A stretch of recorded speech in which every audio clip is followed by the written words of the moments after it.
So today we are going to learn probability. So this is the synopsis part of it. So basically what probability means is chance.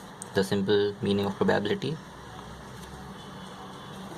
and the basic formula for probability is probability of an event A is equal to number of outcomes of event A upon number of outcomes possible. Now let us discuss about each of it individually. So P of A is a function, probability function of A, as simple as that. N of S is total outcomes. So maybe there are many events, and out of which say 20 are possible. N of A is suppose one of those events or one of those 20 events, and say N of A, say it's around 5 events.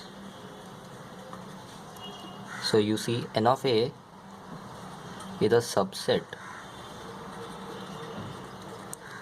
It's a subset of N of S. It can never be more than N of S.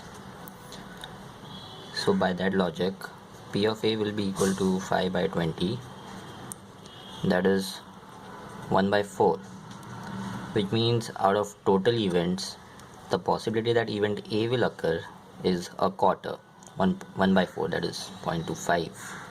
That's the basic of probability, which you have learned in your grade 10th as well. Okay, before that let us define sets. So this is the superset, the set of all outcomes. So I am naming it, okay, 1 2 3 4 5 6. These are simple numbers, and we are finding the probability, a number out of this.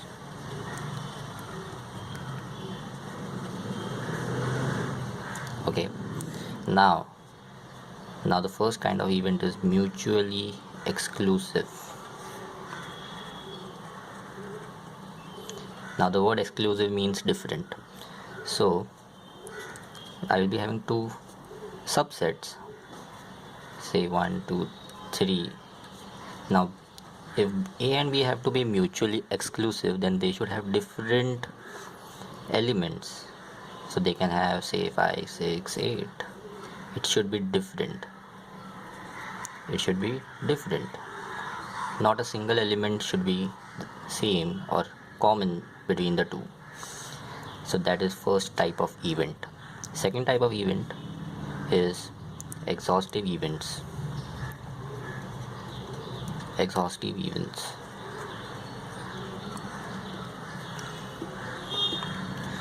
Now exhaustive events, exhaust means to get over, right? So exhaustive events are those events which will have all of these elements. So suppose if A is 1 5 4 5 6, so now B should have the rest of the elements like 2 3 7. Okay,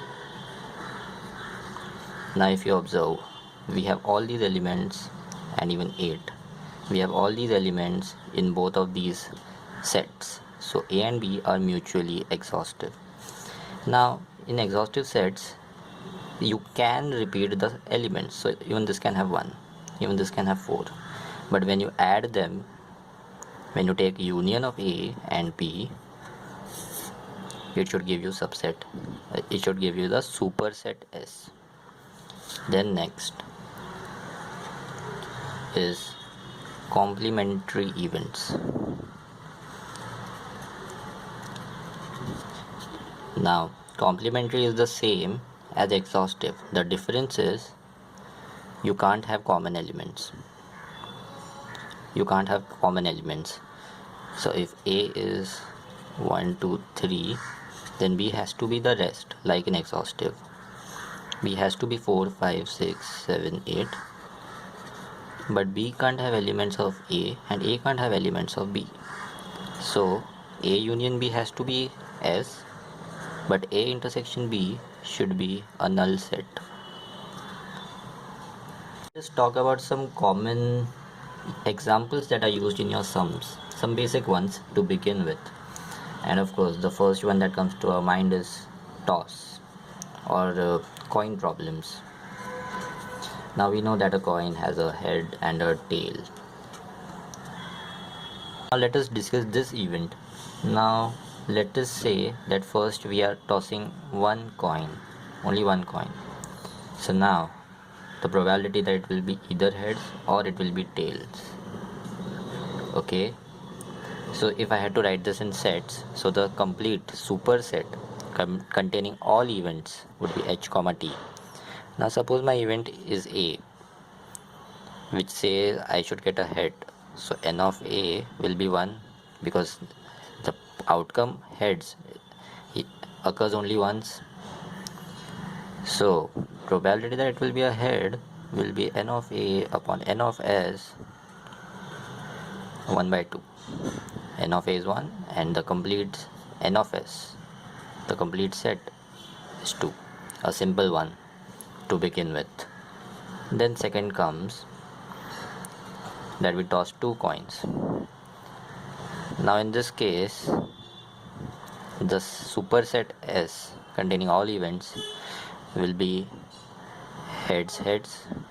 It could be first heads then tails, it could be first tails then heads, or it could be both tails. So here n of s is 4, and in this case n of s was 2, this case n of s was 4. Similarly, if it is 3 coins,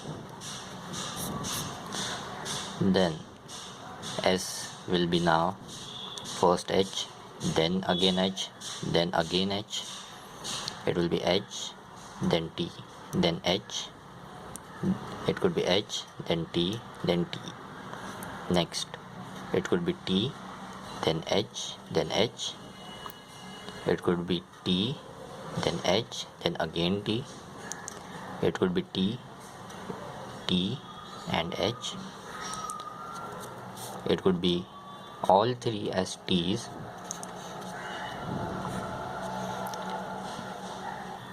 Or it could be the last outcome remaining was HHT. So total 8 outcomes, as you can see. So now observe, I am making a table. Number of tosses or number of coins. First we tossed a single coin, then 2 coins, then 3 coins. This versus total outcomes. We know the number of total outcomes is nothing but n of s. So in first case, if it is 1, then we had 2 total outcomes. If it is 2, then we had 4 total outcomes. If it is 3, then we had 8 total outcomes. So what does this say? If 1, 2 and 3 are n, then n of s is equal to 2 raised to n. Now observe, in the first case, substitute n as 1. N as 1, you will get 2. Substitute n as 2, you will get 4. Substitute n as 3, you will get 8. So this is the number of outcomes possible when you are tossing a coin. Now let us come to the problem of dice. The second example here, the first one being coin. Now we are discussing about dice. We know a dice has 6 sides and 6 numbers. 6 sides and 6 numbers. Now again, like we tossed the coin once, then twice, then thrice, here we'll do the same thing and see what happens here and what is the number of outcomes and how is it related to n. So first we are going to throw one die.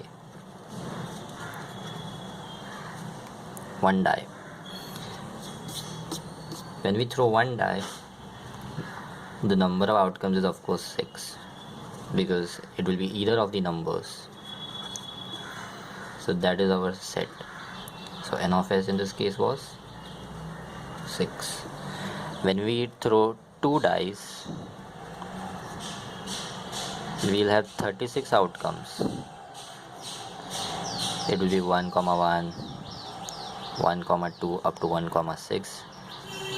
It will be 2 comma 1, 3 comma 1, so on for 6 comma 1, and here it will be 6 comma 6. So you can observe that this will be like a matrix of 6 cross 6, which means 36 elements. Similarly, if you do it for 3, it will be 216, because then it will be 6 into 6 into 6 matrix. We can visualize that. Okay, so again, the relation here will now be 6 raised to n, where n is number of times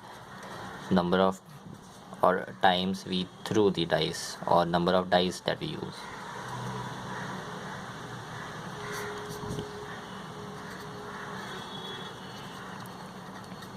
Okay, so substitute n in first case, you get 6 raised to 1, then 6 raised to 2 was 36, and 6 raised to 3 216. That is how it works. Now observe the number 6 here. In coins it was 2 raised to n, and here it is 6 raised to n. Why? Because in coin we had tails and heads, two of them. In a dice we have 1 2 3 4 5 6 of them. So the numbers 2 and 6 comes from here and here. So that is one important point to remember. Okay, so now the next segment of our synopsis is conditional probability. Now, before conditional probability, let us study about dependent events.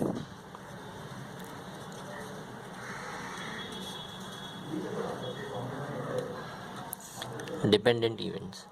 Now, I will again define a few events as an example so that it becomes easier to understand. So S is again the event of picking up numbers, and let's say total numbers that can picked up is from 1 to 8. Now event A, suppose it is 1 2 3 4 5, and now I am defining event B as 1 2 and 3. Now here I am also defining B as independent of A, as dependent of A. So B is dependent event of A. So let us understand what that means. It means that first event A occurs, then B occurs. Now in probability, how do we denote this? So it will be B upon A. So this denotes probability of event P given that event A has already occurred. That is how we say it out. And the formula is probability of A intersection B upon probability of A. Okay, so now let us take it forward by writing it in these terms. So this is the formula of probability of A intersection B, and then this is the formula of probability of A. So of course n of s goes off.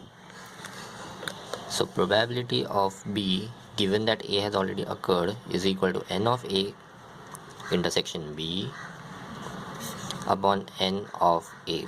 And now let us just put in the numbers. N of A will of course be 5, A intersection B, so it will be 3 elements that are common, 3, right? So it is 3 elements common to A and B, so n of A intersection B will be 3, and n of A is 5. So probability that event B will happen given that A has already occurred is 3 by 5. So now we'll discuss the Bayes theorem. Now the Bayes theorem is, I must say, the most important topic of probability for entrance exams. It's very important. So you can consider this to be so basically this is the topic that you should practice the most for your entrance exam for the JEE main. And I have observed every year they ask at least one question of Bayes theorem in JEE main. as well in advanced. Now, so that is the importance of Bayes theorem. Now try to understand how the questions are framed. Once you understand how a question is framed and how to apply the formula, this is easy as well. Although the kind of formula given in your textbooks is quite complicated, there is a better way of doing it, and I'm going to discuss that today. So let us check out the sum. So again, I'm giving you a simple example of a set, superset.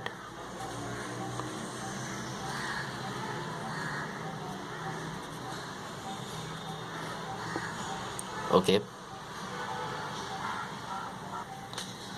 so this is the big set. Now I'm telling you that this has 3 branches of events A, B and C, and now I'm defining these events as well. So event A is 1, 2, 3, event B is 4, 5, event C is 6, 7, 8. So basically these are exhaustive events if you observe, because these contain all events in the superset. Now I am defining 2 more events, E and F, where E is the event of an even number being picked up and F is the event of an odd number being picked up. I hope this much is clear.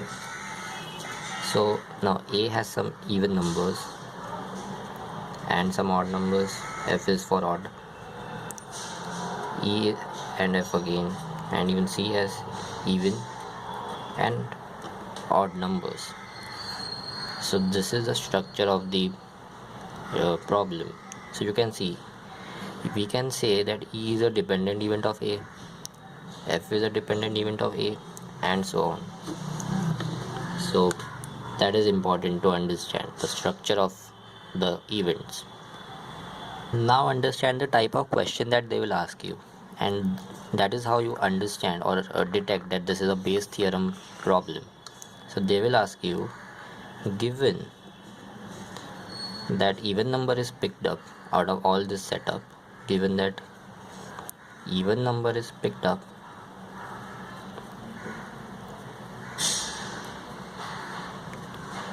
find probability that it comes from A or it belongs to A. You might have seen such problems, and mostly in JEE main paper they ask you questions about a green ball, red ball, the sack of these balls, and then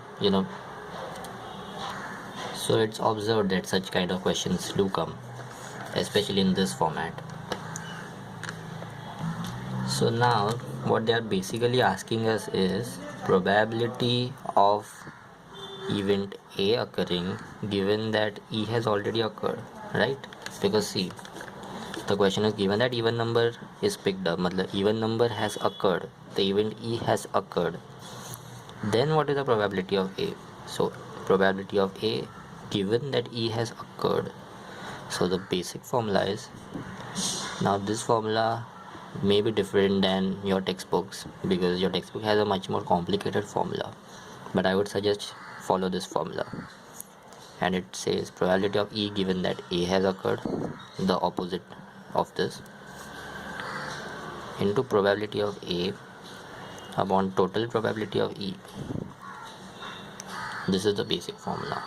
So now let us find out each one by one. So now tell me, what is the probability of A? Probability of A will be 3 out of 8. So 3 by 8.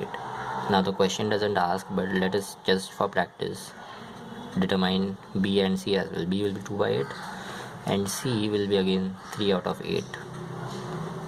I hope this much is clear. Then probability of E such that A has already occurred, because see what is asked here in the formula, it is E such that A has occurred. What we are finding is A such that E has occurred. Formula has E such that A has occurred. So E such that A has occurred will be how many even numbers? 1 out of 3. So this will be 1 by 3. Probability of E such that A has occurred. f will be 2 by 3, and then this will be half, 1 odd out of 2, again half, then e will be, here it will be 2 by 3, and here f will be 1 by 3. I hope this is clear. If not, then pause the video and try to understand the probabilities that I have determined. So now let's move forward with the formula. Let us simply now substitute in the formula. So it will be p of e slash a 1 by 3. Probability of a was 3 by 8, and probability of e was the event of even numbers, so we have half even and half odd. Okay, which means probability of e will be half even, half odd. As I had said earlier, this is total probability of e. Okay, so now let us simply evaluate. Now it's quite easy. 3 by 24. So if even number is picked up, the probability that it belongs to a is 3 by 48, and this is Bayes' theorem. Please go through this again, the Bayes' theorem part, and solve as many problems as you can from this segment of probability. It's very important.